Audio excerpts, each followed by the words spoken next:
After 18 months and 18,000 miles with my Tesla Model 3 long range, it's time for a review. I'm going to be telling you about the bits I love, but probably more importantly for a review purpose for you, the bits I don't love about this car, and also what it's like to live with on a day-to-day basis. I'm sure you've watched a lot of Tesla Model 3 long range videos already, so you already know things like it has its own security system, it can fart on demand, and you're probably not going to beat this car at a game of chess. And as a Tesla owner for over 4 years now, my fanboy days are well and truly over, so let's get cracking. Firstly, I'm going to start on a negative, I'm sorry, which is rear visibility. Now, I know this is often brought up in the Tesla Model Y, but I think it's actually a problem in the 3 as well. Here I am in the driver's seat, and the rear view mirror is small. This is a small mirror, and I don't know how obvious it is, but the rear parcel shelf there slopes up and away from me. So when you're driving, it looks like cars are a lot closer behind you than they are. You can see, you can't see even the headlights of the car behind. When I look in the side mirror, you get a bit more of an idea of where the cars really are. And then if I open the rear view camera here, look at that car looks miles away. So so the camera shows the car being really quite far away. The mirror shows the car almost right behind me. Let me show you where the car really is. I promise I haven't moved these cars. There's my car. There's the Golf. So a reasonable distance behind my car. But if, like me, you're the sort of person who's sensitive to being tailgated, then you can find yourself getting kind of wound up for no reason. The next thing, which unless you've driven an EV, or specifically a fast EV, will take you a while to get used to, and that's the speed on two fronts. So the 0 to 60 on this car is 4.2 seconds. In addition to that, it's only got one gear, unlike a traditional car, which means it just feels like it's pulling like a train. So if you put your foot down, you've not got that little kind of gear change thing going on. It's just gone. And the good thing about this is 4.2 seconds to 60 is very fast. If, for instance, after 6 months or a year or so, you kind of got used to that speed and you want a little bit more, you can pay Tesla $2,000 or £1,500, and that 0 to 60 will drop from 4.2 seconds down to 3.7 seconds, which is only half a second difference, but there is a noticeable difference in overall power with this car with a performance upgrade. Most people won't need it, but if you know what I'm saying, if you feel like you do, it's there. And that puts it in the same ballpark, I would say, as the performance model. So not the same kind of off-the-line speed. The 0 to 60 on that is 3.1 seconds. But when you get above, say, 20 miles an hour or so, they're very comparable power-wise from then on. The next thing I want to talk about is Tesla Autopilot, specifically in the UK, and also safety, which I think is overlooked. Elon Musk says these are the safest cars in the world. I've got no reason to doubt him. But until you have an accident, do you kind of really know? Well, I mean, I love my family. I love my family more than anything. And in our Model S, this happened. So we were rear-ended by a car doing in excess of 60 miles an hour. I think we were probably doing about 10 miles an hour, and we were on autopilot. So there was a queue of traffic. I had the car on autopilot. It was just following the traffic in front and keeping us centralised. And as the traffic slowed down, we maintained that safe distance between us and the car in front. A car coming up behind hadn't seen us or hadn't seen the traffic slow, hadn't made any effort to brake. You can see there's a slight dip at the end here when I think she does brake, straight into the back of us. Now, it was a fairly big collision, but if you look at the back of my car, you can see that there's no real damage to my car. In fact, when the car hit this car, I was watching it unfold, so I actually got a little bit of whiplash from it because I kind of tensed up. My wife wasn't tense. She asked me what had happened. She wasn't quite sure. The kids in the back, my son had a little bit of a headache, and my daughter ended up crying because it was a bit of a shock for her. But apart from that, apart from my bit of whiplash, the whole family were fine. And the car was so unaffected by the impact compared to the other car that we were able to go on a 1,200 mile road trip after that. before we got the car repaired. It wasn't urgent to get the car fixed. And I would say when it comes to autopilot, this depends on where you are in the world. So I'm in the UK. I know if you're in the US, you walk out of a supermarket, it's raining, you can just summon the car across the car park to the front of the supermarket. You can get in your car, it can drive you to work. In the UK, autopilot can't even go around sharp corners. When I first got my Model S, it was able to take some fairly sharp corners. After about 6 months, that function was switched off because it didn't make the UK kind of rules of assisted driving or something. So if you're in the UK, the basic autopilot, which people say is essentially adaptive cruise control and lane keep assist, is all you probably need. So the adaptive cruise control part is no better than our e-Golf, and the e-Golf is excellent. So I mean, it is excellent, but it's not kind of, you won't get in there and go, wow, this is substantially different to any other car I've had with adaptive cruise control. But when it comes to the lane keep assist, it's just amazing. A lot of cars will drift in a lane, or they'll get close to the line and start beeping at you. As long as you've got your hand on the steering wheel and you're on the right road, so generally like A roads or motorways, this car is essentially doing the work for you. And we go to France a few times a year, and it's about a 700-mile journey in one day. And I do all the driving, and I will generally arrive fresh, because so much strain has been taken away from the driving by the car's ability to drive itself or assist me driving on autopilot. It also has the safety feature where it's a lot quicker to react than I am. So if there's an incident, it will, it takes a second to see it, process it, put on the brakes, the car's already doing it. And also I can have a better view of what's going on around me because I'm able to focus on a wider picture, not just what's in front of me when I'm driving. My previous Tesla came with enhanced autopilot, so that could self-park both parallel and into a parking space, and I can summon it, which never really works in the UK. But it's kind of not worth the money with the laws that are in the UK at the moment. It would be good if Tesla could offer, say, full self-driving, which is about £7,000. And you could keep it. So as a thank you for buying full self-driving, any Tesla that I get into from now on, or any Tesla I own, perhaps would be better, has full self-driving. Right now, if I got enhanced autopilot on this or full self-driving, I'd be on to my next car before I really got use of those things. In fact, this car, it goes back next month. I'm about to get a new Tesla.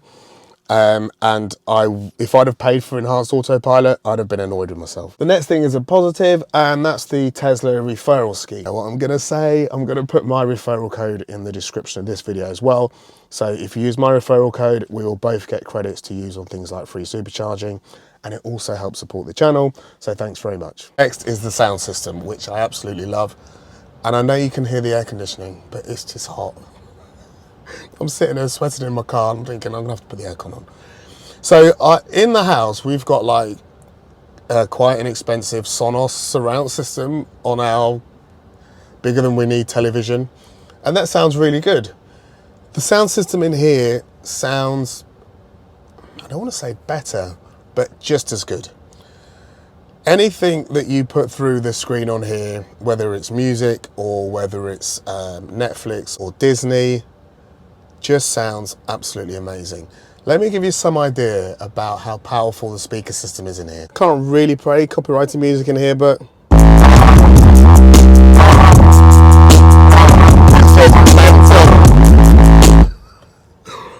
yeah, I hope that gives you some idea of how good this, I've got a headache. I hope that gives you some idea. The next thing I want to talk about is suspension and wheels. And I don't think this is a huge strong point of the Model 3. So I would compare this in size at least to a BMW 3 Series, which I've owned several. And the suspension setup on this, they're both on springs. I would say this feels like a generation behind. It's actually fine. It's not as bad as people say it is, especially on the 18-inch wheels, which I've got. But it doesn't feel like a really... It's not quite as good as the car, if that makes sense. And it's not quite as good as its rivals such as Audi and BMW. Next is the headlights, and these are generally excellent. I don't know if you can see in there, That one looks like a little matrix LED headlight, which is quite handy when you're driving, especially a car, such a high-tech car like this. And if, like me, you live in a place which can be, quite frankly, like country dark at night, they're really bright. They're really good driving headlights at night time. But there are some caveats to this.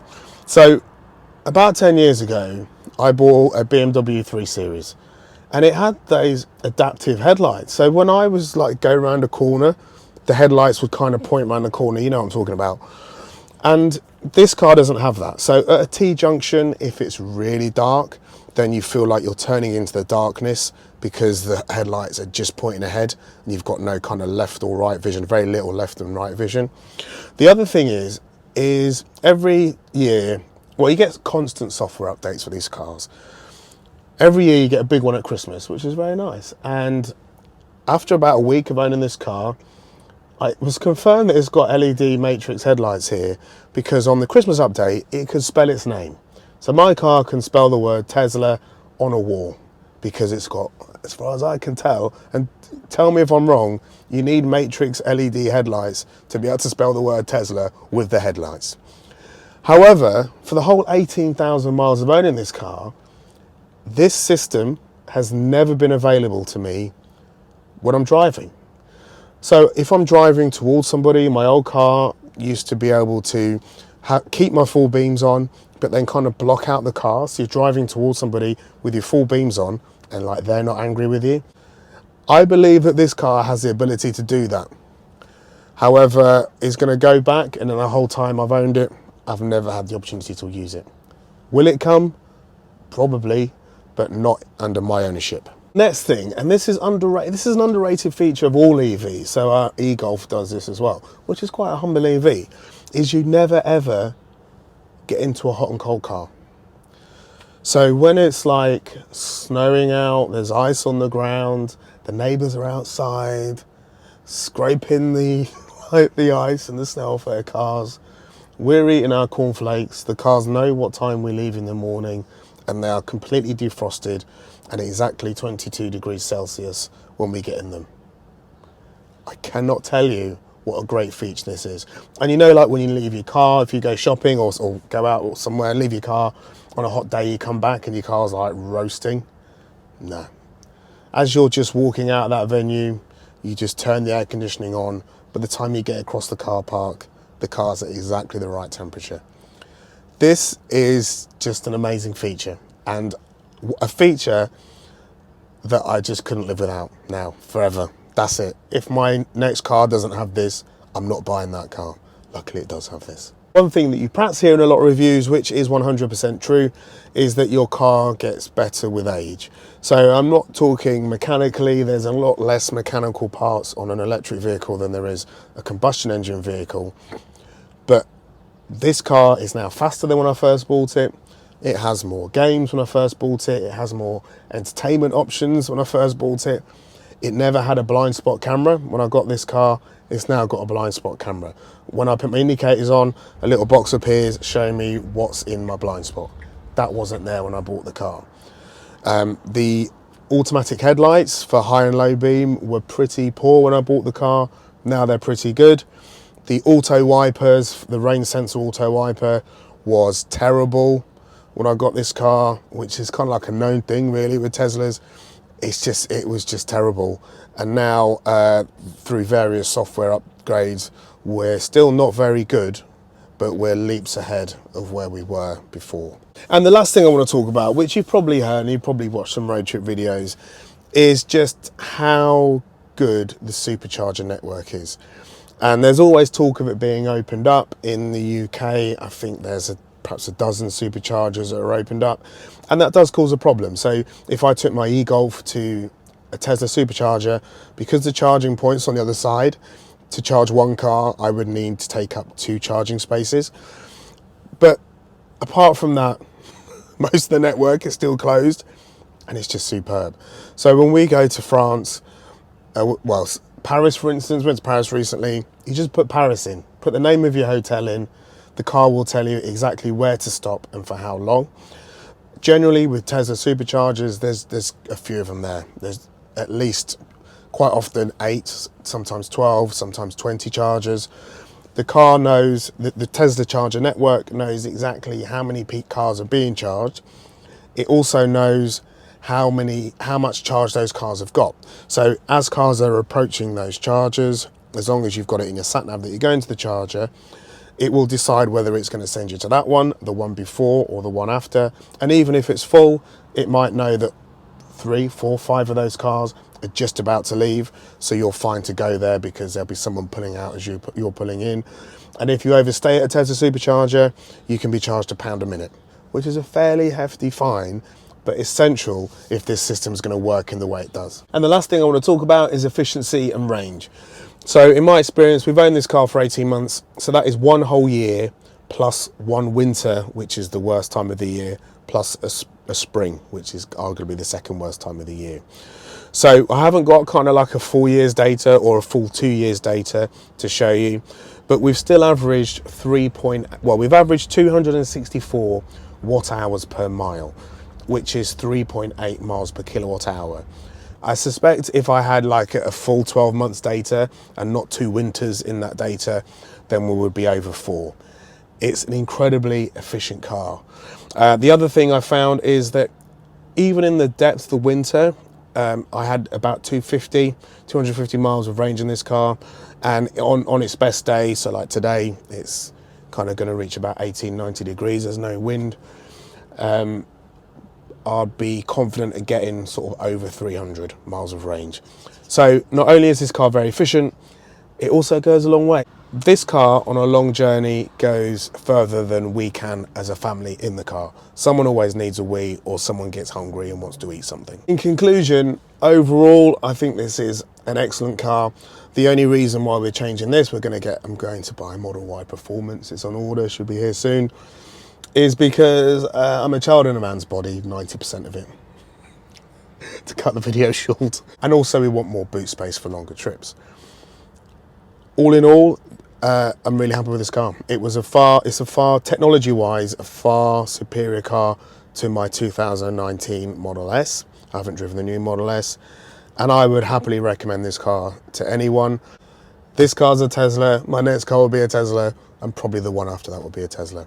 Well, I hope you found this video useful, and until next time, see you soon.